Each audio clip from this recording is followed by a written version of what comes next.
Why should we be so concerned with mental health today? Is it really that big of an issue? Well, let me tell you, as someone that has experienced my own mental trials and struggles, it is a big issue. Part of that is chaos and being hurt.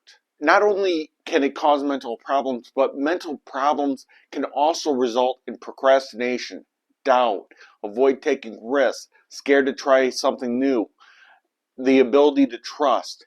In 2014, I attended a retreat entitled Healing Life's Hurts. And in 2016, the theme was choosing to live faithfully in an era of chaos. There is really one thing that has really caused a lot of chaos in my life, that has really been a source of mental exhaustion: physical disabilities, physical problems. When I was born, I had a heart murmur. And on top of that, when I was born, the doctors came into my parents' room, said I would never walk, I would never socialize, I would not do well in school, I would not be very intelligent. I'm up for that, smart ass. I would not be very handsome. Amen to that, brother. Shut the heck up. Through much therapy, I was able to overcome that. Until when I was in junior high school age, I was diagnosed with low blood sugar, which took me a while to be able to beat that. Until the turn of the century, when I was diagnosed with diacetylioma, more specifically a form known as neurocardiogenic syncope. And what happened is that I started having really problems with my legs, to where I felt like I couldn't walk normally. And it took me 3 tilt table tests over a course of a 14-year span to finally get it narrowed down to where I had a positive test. The first 2 came back negative. The third one came back positive. And what they do is they strap you to this table, check your vitals at various angles, give you a drug. No, not marijuana, nothing good, but it drops your blood pressure, and then your heart rate is supposed to counteract that to stabilize it again. Mine actually got down to, I believe, 12 beats per minute before I could recall it rising. So I was on the very verge of passing out. Please leave a comment in the comment section below if you've had one of these tests. They are not the funnest test. Not that any medical test is fun, but they just are, that is the worst. So when you all have all these mental health problems and physical disabilities and physical issues that you keep on struggling with, your attitude starts to become, what is going to happen next? Am I going to be diagnosed with cancer? Am I going to be diagnosed with some other life-threatening illness? Nothing can cause more mental illness or lower your self-esteem than being abused or bullied. Why do I put those two terms together? Because abuse and bully, we derive from different things. Abuse is when an adult abuses a child, or misuses a child, or takes advantage of someone. Bullying is when someone is trying to commit their control or to try to behave aggressively towards someone. But I think that there are very similar traits to both those terms. What are you doing when you're bullying someone? You're harming, you're trying to intimidate, you might manipulate them in doing something that you know that is wrong, but maybe they are a little slow. You're trying to control. What are you doing when you're abusing someone? When a parent is abusing a child, you're trying to show your authority, trying to harm them, trying to control them for your own personal gain, and trying to manipulate them. So I feel that they are so similar. Now, how was I bullied in high school? I was not bullied by students. I was not abused by my parents. I was abused by the school administrators, school counselors, because what are they supposed to be doing? What are they there for? They are there to support you, to uplift you, to try and make you succeed. When I was a freshman in high school, I had ambitions of going to college. They looked at my parents, they looked at me. I'm not college material. Oh, you might want to stick a pin in that one. So you should just give up. There's great motivation. There's great inspiration. There was another person that was in the same situation as I. Great artist. He took an art class to perfect his craft, turned in a picture, was just no good. No tips, tricks. There's great motivation there, isn't there? Leave in a comment if you can relate. Why did they say that? One, I was in special ed from first grade to 10th grade. I was in, well, actually, until for all my general schooling. I was in a self-contained classroom from 1st to 10th grade. From 11th to 12th, I was in a resource room. So they did not expect anything out of me. Upon graduation, I ended up going to college, and I knew my own limits. So I started going slow and really taking my time and just going at my own pace.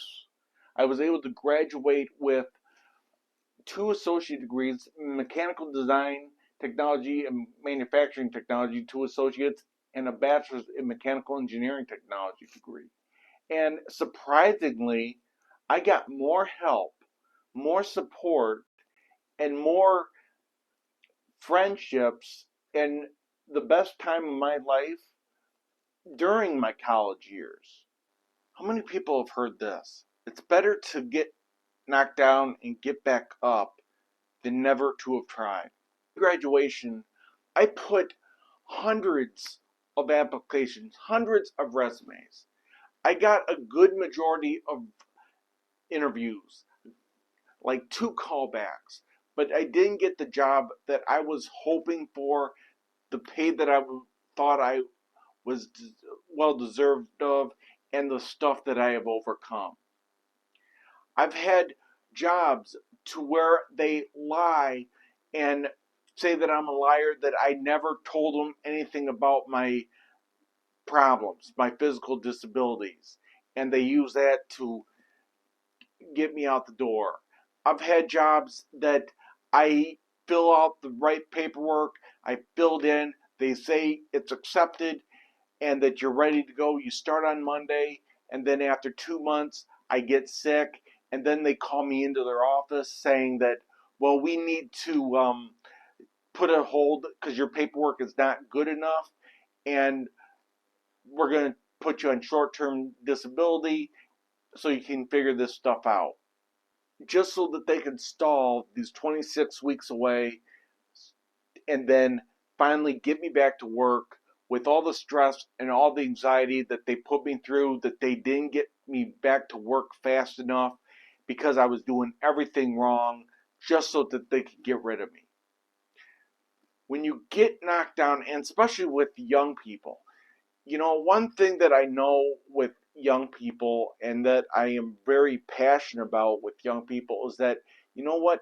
It is so easy to not have problems, to not have situations, to not have mental health problems when things are going your way. It's great and easy to keep the faith. But what happens when you get knocked down 10 times? What happens when you get knocked down 20 times? How about 50 times? It's harder to keep focused because you're get to the point to where you're scared to try because you don't want to get knocked down again. I tell you a couple places that are experiencing not only hurt but also chaos to cause mental illness, and that's places like Parkland, Florida, Nashville, Tennessee, think Stony Brook Elementary School, Waukesha, Wisconsin, Oxford High School. Chaos, hurt, people's trust are out the door. Scammers, they take more than your money. They take your trust when you feel that you're doing a good thing and you just don't want to deal with it anymore because of the fact instead of looking at someone homeless out on the street holding that sign, you're thinking, I wonder if they're scamming me. I wonder if they're not as bad as they want people to think that they're bad.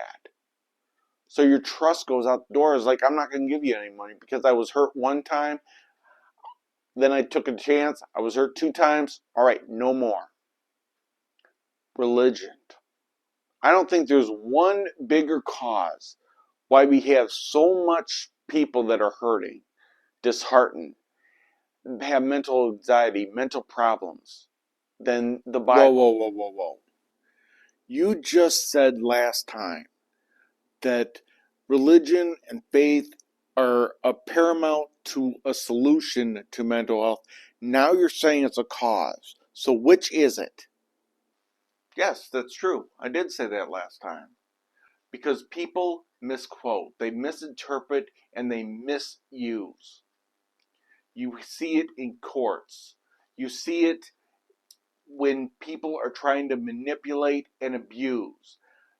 They use the Bible as a weapon to make sure that their point is heard. As long as we have hurts and chaos, there's going to be mental illness to handle. But if you really stay positive, really keep on fighting, and not be afraid to get up, you will come out on the other side better and stronger than ever before.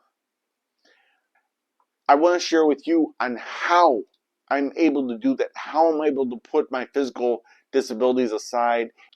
So that's how you keep on being fighters.